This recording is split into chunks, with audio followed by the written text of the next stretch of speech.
Hello everyone. Stock market की इस series में एक आज हम बहुत इम्पोर्टेंट टॉपिक कवर करेंगे जो हर इन्वेस्टर के मन में रहता है और काफ़ी लोगों का क्वेश्चन हमें भी आता है कि कभी भी किसी भी पर्टिकुलर स्टॉक में इन्वेस्ट करने से पहले हमें उसके बारे में क्या देखना चाहिए, क्या मालूम होना चाहिए, या खुद से मेरे क्या सवाल होना चाहिए कि अगर मैं इसमें इन्वेस्टमेंट कर रहा हूँ तो मुझे किन पॉइंट्स पर गौर करना चाहिए। तो कुछ पॉइंट्स हैं जो हर इन्वेस्टर या ट्रेडर को उन पॉइंट्स पे जरूर गौर करना चाहिए। नंबर 1, कंपनी की प्रोफाइल। इन्वेस्टमेंट करने से पहले एटलीस्ट हमें पता होना चाहिए वो कंपनी करती क्या है, क्या प्रोडक्ट बनाती है, कितने टाइम से मार्केट में है। नंबर 2, कंपनी का market share. Market share means company अगर जो प्रोडक्ट बनाती है तो वो कंपनी मार्केट में कहाँ स्टैंड करती है। सपोज एशियन पेंट है, हमें पता है वो कंपनी का मार्केट में वो सबसे ज्यादा शेयर इस सेगमेंट में उस कंपनी का है। मारुति सुजुकी है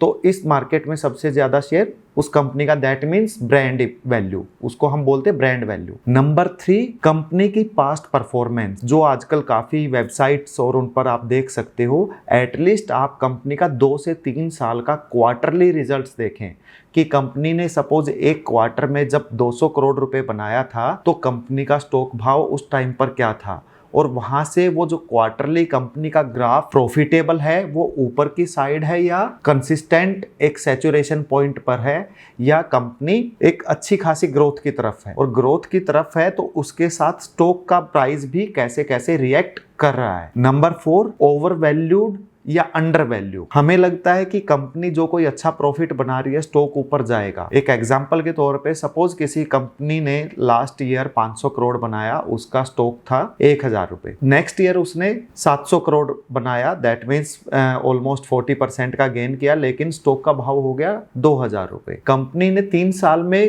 प्रॉफिट डबल किया लेकिन स्टॉक पहले ही 4 टाइम्स 5 टाइम्स हो गया, दैट मीन्स कहीं ना कहीं स्टॉक ओवर वैल्यू है। तो वहां पे हमें कुछ पॉइंट्स का ध्यान रखना होता है कि कोई लॉजिक है जिसकी वजह से स्टॉक ऐसे रन कर रहा है। उसमें क्या क्या पॉइंट्स आते हैं। कंपनी का फ्यूचर प्लानिंग, हो सकता है कंपनी ने अपने कोई फ्यूचर विजन में ऐसा कोई प्रोडक्ट या ऐसा कोई अपना विजन एक्सपेंशन का डाला हो जिसकी वजह से स्टॉक ज्यादा तेजी से भाग रहा है। या फिर कंपनी के प्रोडक्ट पर मार्जिन, सपोज मैं पहले कोई प्रोडक्ट बनाता था उस पर मार्जिन मुझे मिलता था 15%, लेकिन अभी वो मार्जिन बढ़कर 18 से 20% हो गया, दैट मीन्स कहीं ना कहीं कंपनी जो मुनाफा बना रही है उसमें, जो प्रॉफिट बना रही है उसमें उसकी लागत कम आने लगी है और प्रॉफिट ज्यादा आने लगा है। तो हो सकता है उसकी वजह से भी स्टॉक प्राइसेस ज्यादा ऊपर जा रहे हैं। तो अगर ऐसा कोई भी सीन नहीं है और स्टॉक ऐसे ही ऊपर जा रहा है, दैट मीन्स कहीं ना कहीं वो ओवर वैल्यूड हो सकता है। आपको उसमें एक डिप का वेट करना चाहिए, जब भाव नीचे सस्टेन करे आपको तब एंट्री करनी चाहिए। नंबर 4,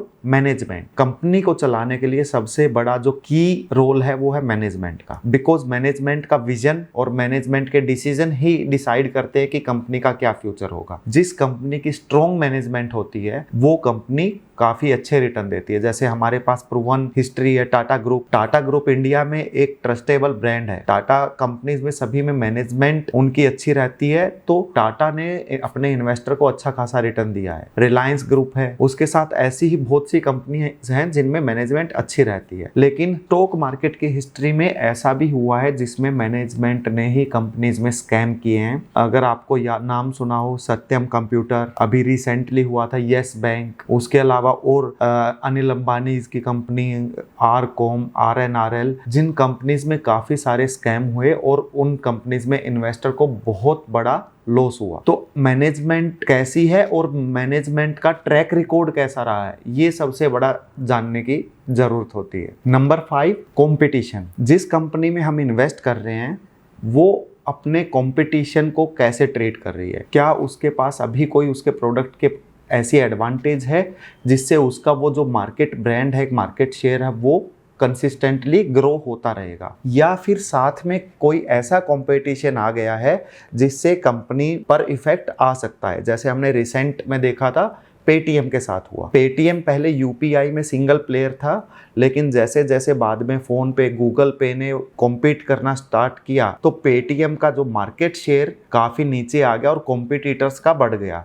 अगर उसका मार्केट शेयर नीचे आया तो स्टॉक के भाव भी नीचे आ गए। उसके साथ हमें देखना है कंपनी डेट फ्री कंपनी है या कंपनी के ऊपर डेट है। डेट मीन्स कर्ज। कर्ज ऐसा नहीं है कि कोई बहुत बुरी बात है, हर बिजनेसमैन अपने बिजनेस को एक्सपेंड करने के लिए कर्ज लेता है, लेकिन उस पैसे को उसने इन्वेस्ट करके क्या कंपनी उतनी ग्रोथ कर पा रही है जिससे उस डेट का टाइम पे जो लायबिलिटी है, दैट मीन्स वो है इंटरेस्ट, वो टाइम पर इंटरेस्ट पे कर रही है और कंपनी की ग्रोथ सस्टेन कर रही है। अगर ऐसा है तो डेट कोई बुरी चीज़ नहीं है।